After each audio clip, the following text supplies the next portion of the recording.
Evening. I've just run through a book called The Body in the Web by Katherine Hall Page. This is a murder mystery and it's set during the pandemic. I have to say that reading it brought back a lot of memories. Like there's a large focus on how the main character, Faith, her family, and her community deal with the pandemic as it hits the United States starting in March 2020, though the story itself technically begins in 2021. So Faith runs a food business, and as the pandemic ramps up, like her minister husband has to start doing like his ministry online. Her two children come back home to live with her and are doing remote learning. Like she has a college age son and a daughter who is in her final year of high school.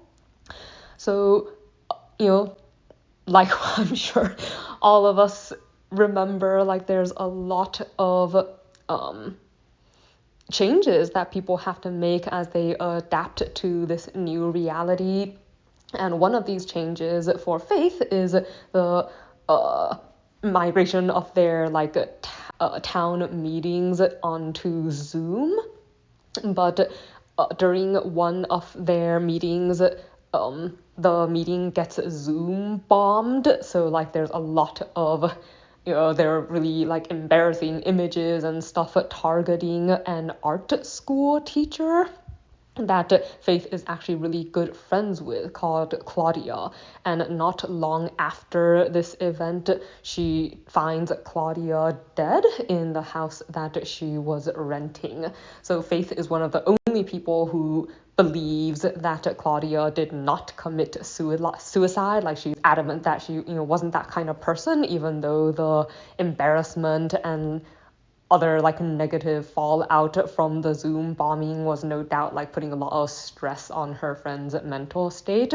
But Faith sets out to try to figure out what happened and to get justice like for her friend, and just to prove that she wasn't the kind of person who would take her own life. But this is made more difficult by all the restrictions placed by the pandemic. So like I said, there's a large focus though on how people adapt. Like there was this one scene I really like with her son, because he's in college and there's this brief period of time where his college tries to reopen, but then there's this spike in cases and they have to close down again. But he met a girl he really liked in this brief period when he was back there, and then he's like still in touch with her, and they make these plans to try to figure out how they can see each other in person but do it in a safe way. So they like go meet up after hours in the train station, and she brings like this tape measure to make sure they stay like the required amount of distance apart, and they wear masks the entire time. Like there's a lot of things that bring back my own memories, I guess, from when the pandemic started, and like all the things that changed and all the adjustments, I guess, that people had to make and the way it impacted people's lives. And I think it was kind of interesting also to read about, I guess, how it affected Faith and her family in this particular time.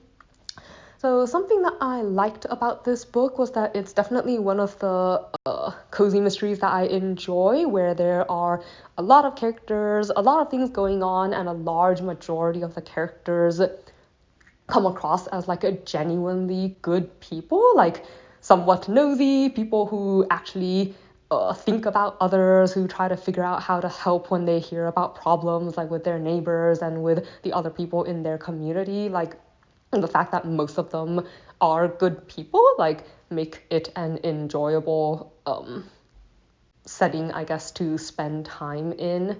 So there's only really one thing that I don't like about this story, and it's that unfortunately it's one of those murder mysteries where the victim is actually a really good person. Like Claudia was really just trying to make her own way and live her life the best she could, like getting over a really bad history, and she's just caught up in the crossfire of people being petty and jealous and greedy. So that's probably the only thing that I don't like about the story.